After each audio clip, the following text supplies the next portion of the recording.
Recentemente, eu estava voltando de uma das minhas viagens frequentes a trabalho e passei por uma situação inesperada. Era um voo com conexão entre duas companhias aéreas diferentes e quando eu saí do primeiro voo, eu percebi que eu tinha esquecido de fazer o check-in do segundo. Peguei o celular rapidamente para fazer, mas apareceu a mensagem de check-in online encerrado. Já deu aquele frio na barriga, era uma sexta-feira, final do dia. Calculei que não daria tempo de sair da área de embarque, ir até o guichê de check-in, depois voltar tudo, passar pelo raio-x e decidi tentar a sorte direto lá no portão de embarque. Cheguei lá, pedi para o funcionário da companhia aérea fazer para mim, ele concordou, e aí digitou e me disse que o check-in estava mesmo encerrado. E eu pedi para ele tentar ligar para alguém, para ver se alguém conseguia reabrir o check-in, mas ele disse que às vezes eles conseguem, e aí ele disse que não dava porque já tinha fechado há mais do que 5 minutos. E aí eu apelei, falei, eu preciso voltar para casa hoje, eu tenho filha pequena, quero dormir em casa. E ele falou, senhor, não dá para fazer. E aí eu me vi num impasse, uma situação que acontece quando as pessoas têm posições conflitantes e interesses aparentemente inconciliáveis. E já assumindo que eu realmente perderia o voo, que eu não voltaria para casa nesse dia, eu parei para pensar que eu não precisava convencê-lo a fazer o check-in para mim. Eu precisava que ele me colocasse dentro do voo. E resolvi tentar de outra forma. Eu voltei nele e falei, as pessoas que ficam aqui nessa lista de espera para tentar entrar no voo, elas não fizeram check-in, porque elas não são do voo. Como você consegue colocá-las para dentro? Ele falou, eu lanço manualmente. Tá, então se eu tivesse na lista de espera, você conseguiria me colocar dentro do voo? Ele falou, se tivesse vaga, sim.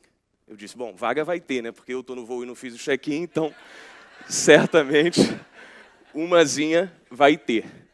Então eu falei, eu vou ficar aqui esperando, na hora que você chamar, se não aparecer ninguém que seja prioridade, eu vou. Deu certo, eu peguei o voo e dormi em casa.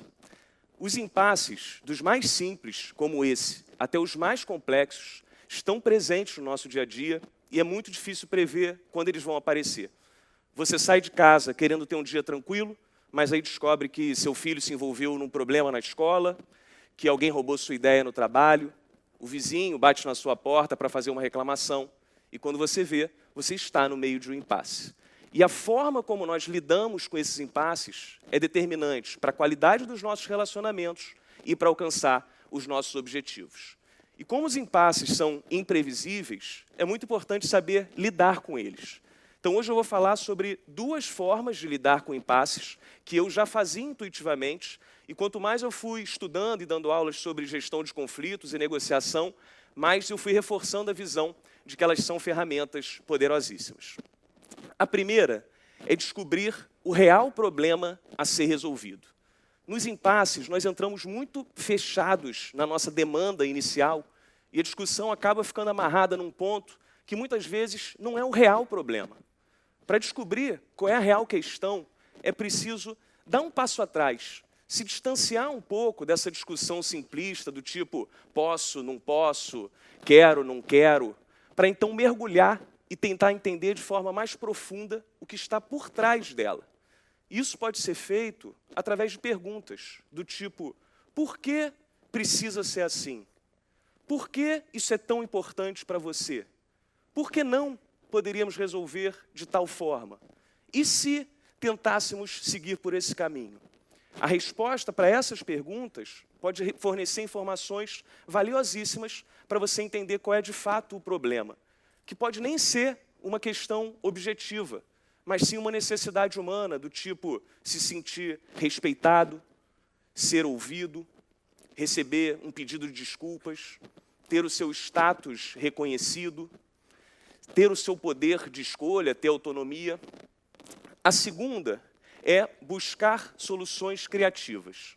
O ser humano é muito criativo, mas quando ele defende cegamente as suas convicções rígidas, o cérebro entra no modo de batalha e essa criatividade cessa.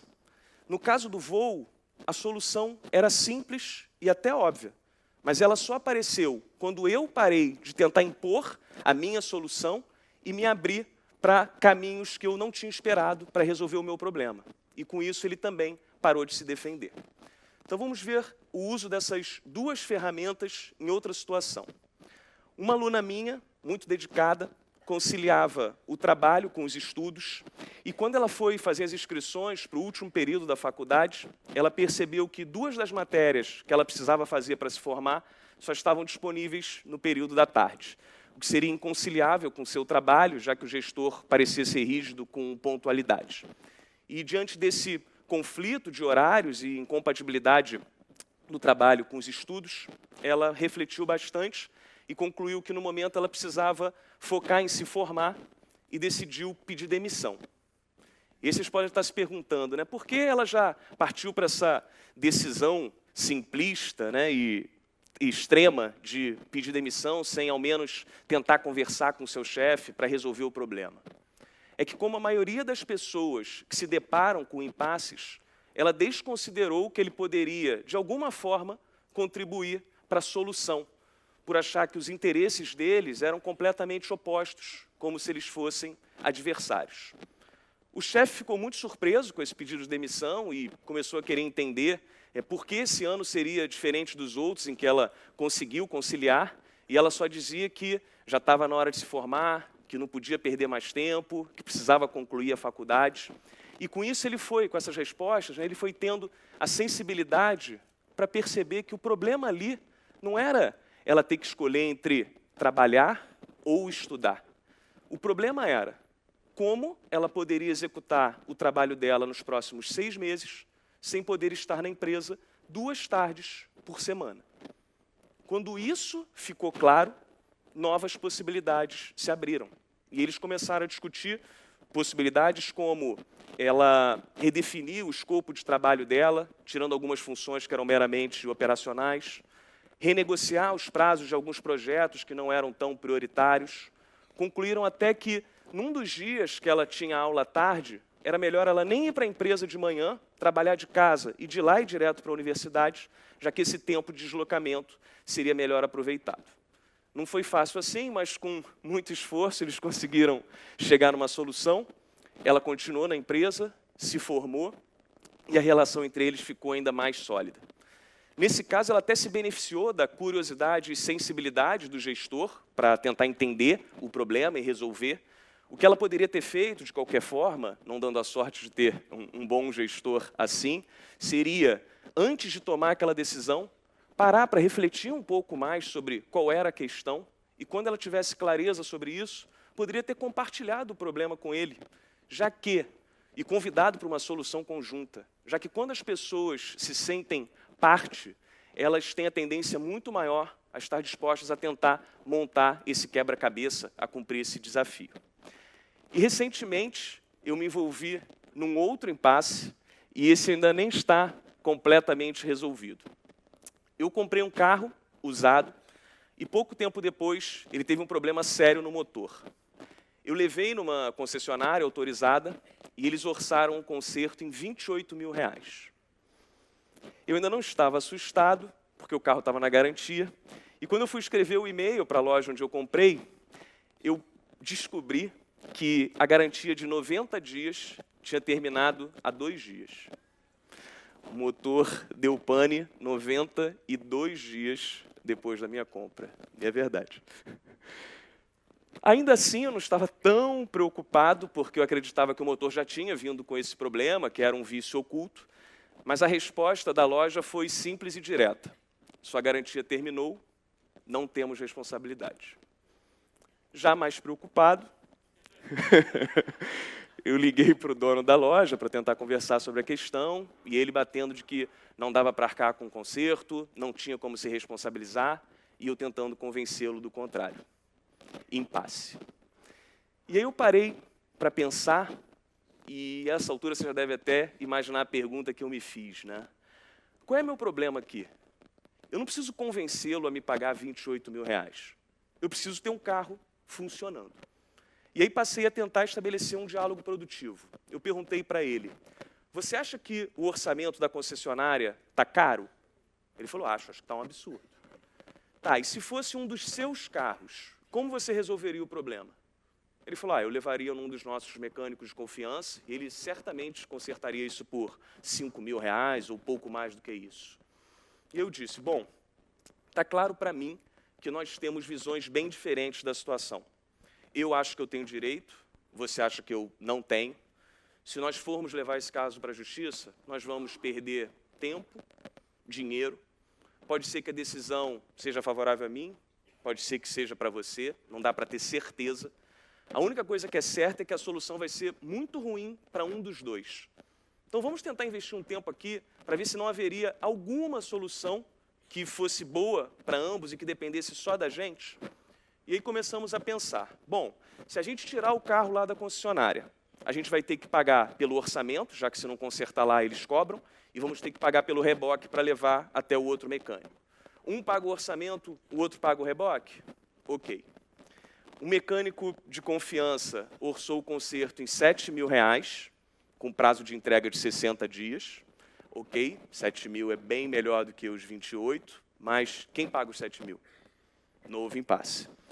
E aí começamos a tentar compor alguma solução e chegamos à conclusão de que nós dividiríamos o custo do conserto com a condição de que eles entregariam o carro na minha casa, já que o mecânico ficava numa outra cidade, com um prazo de garantia para esse serviço maior e que, durante o tempo do conserto, que poderia ser de 60 dias ou mais, eles me emprestariam um carro reserva para eu usar. O carro ainda está lá sendo consertado, então vamos ver se vai dar certo até o final. Mas o ponto aqui é mostrar que, mesmo nas situações mais adversariais, é possível encontrar soluções inteligentes. No caso desse carro reserva, e essas soluções inteligentes passam por tentar encontrar trocas que tenham baixo custo para um e alto benefício para o outro. Então, nesse caso do carro reserva, para ele, simplesmente tirar um dos 50 carros que ficam parados no showroom dele tem um custo muito baixo. Para mim, isso gera um benefício muito grande, já que se eu fosse alugar um carro desse nível por esse período, isso poderia me custar até mais do que o conserto. E aí que está a magia da criação de valor, que pode fazer com que as partes saiam até mais satisfeitas do que imaginaram e com algum relacionamento preservado. O que todas essas histórias têm em comum é que existem diversas formas de resolver um problema. Se você acha que a melhor delas é simplesmente tentar impor o seu ponto de vista de forma agressiva e rígida, eu proponho a seguinte reflexão. Todo impasse é um nó. Se cada um simplesmente puxa para o seu lado, esse nó vai ficando cada vez mais apertado. Mas se vocês tentam entender como esse nó está amarrado e vão fazendo movimentos sincronizados, esse nó vai soltando até que ele se dissolve completamente nas suas mãos. Quando o impasse cruzar o seu caminho, tudo que eu peço é para que você pare e tente entender qual é o real problema que você pode não estar enxergando à primeira vista e busque soluções criativas para resolvê-lo. Mas busque mesmo. Não deixe de tentar criar por achar que ele não vai ouvir, ele não vai aceitar, ou que não adianta nem tentar.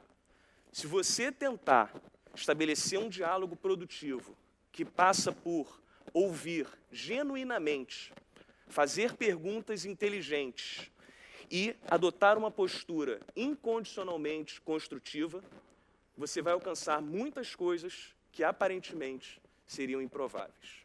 Muito obrigado.